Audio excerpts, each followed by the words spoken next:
Pada pelajaran kali ini kita membahas pembangkit listrik tenaga air yang menggunakan dam dan waduk. PLTA dengan dam biasanya memiliki ukuran besar, di atas 100 MW. Sebelum memulai, jangan lupa subscribe, like, komen, dan share, karena Anda akan mendapatkan pelajaran-pelajaran terbaru tentang energi terbarukan dan efisiensi energi dari kanal ini. Ini adalah skema sebuah PLTA dengan dam. Mari kita lihat komponen-komponennya satu persatu yang ditunjukkan dengan nomor-nomor pada diagram.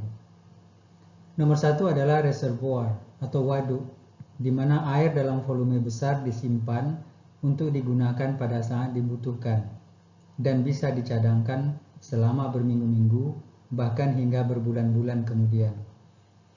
Nomor dua adalah control gate, yang bisa dinaikkan dan diturunkan untuk mengatur banyaknya debit air yang mengalir ke dalam pipa pesat dan seterusnya ke turbin.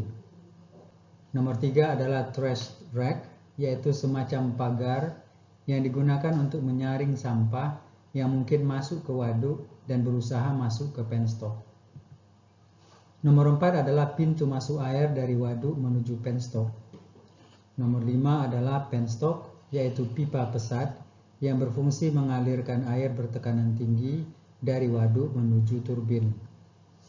Nomor 6 adalah transformator yang berfungsi menaikkan tegangan output generator ke tegangan tinggi yang sesuai dengan tegangan transmisi. Nomor 7 adalah powerhouse, yaitu bangunan yang berisi turbin dan generator sebagai komponen utama. Nomor 8 adalah generator yang berfungsi membangkitkan listrik jika diputar oleh turbin. Nomor 9 adalah turbin yang digerakkan oleh semburan air di ujung penstock dan menggerakkan generator. Nomor 10 adalah draft tube, adalah saluran air keluar setelah memutar turbin. Nomor 11 adalah outflow, yaitu aliran air keluar menuju lingkungan. Nomor 12 adalah spillway, yang berfungsi membuang air waduk ke lingkungan jika volume air terlalu banyak di musim hujan. Nomor 13 adalah fish ladder. Sesuai namanya, adalah saluran air tempat ikan turun dari waduk ke sungai di hilir. Nomor 14 adalah saluran transmisi. Dari sini, listrik disalurkan ke kota di mana listrik akan digunakan.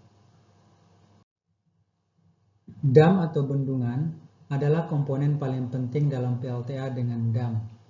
Terdapat 4 jenis utama dam atau bendungan, yaitu arc atau busur, gravity, buttress atau benteng, embankment atau earth. Setelah ini kita akan bahas jenis-jenis dam satu persatu. Bendungan arc, sesuai namanya, bendungan arc berbentuk busur sehingga memberi kekuatan dari tekanan air yang besar di waduk. Material yang dibutuhkan lebih sedikit sehingga biayanya pun lebih murah. Bendungan ini sesuai untuk lokasi yang sempit.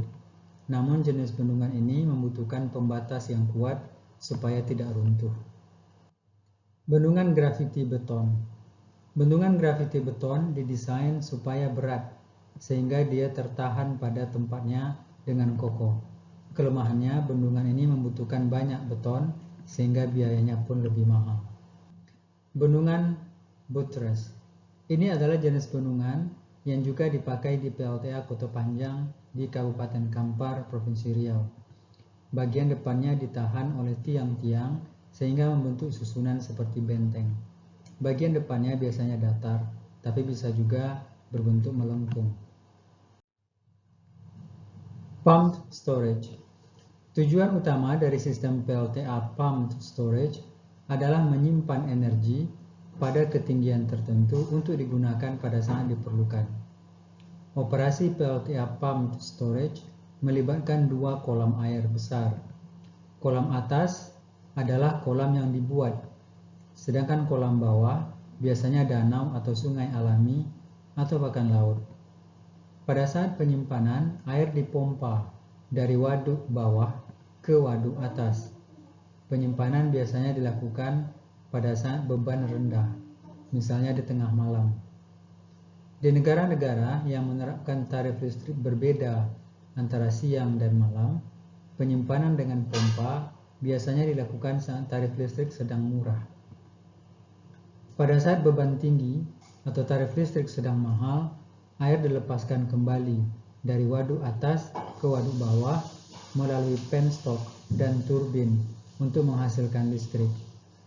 Keuntungan dari PLTA Pumped Storage antara lain, produksi daya bisa maksimal sehingga bisa memenuhi beban puncak.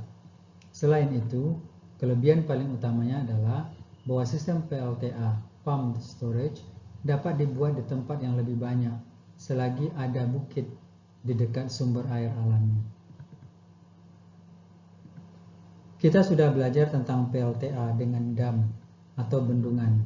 Kita sudah mempelajari jenis-jenis bendungan dan kita sudah meninjau PLTA Pumped Storage. Inilah akhir dari pelajaran PLTA dengan dam.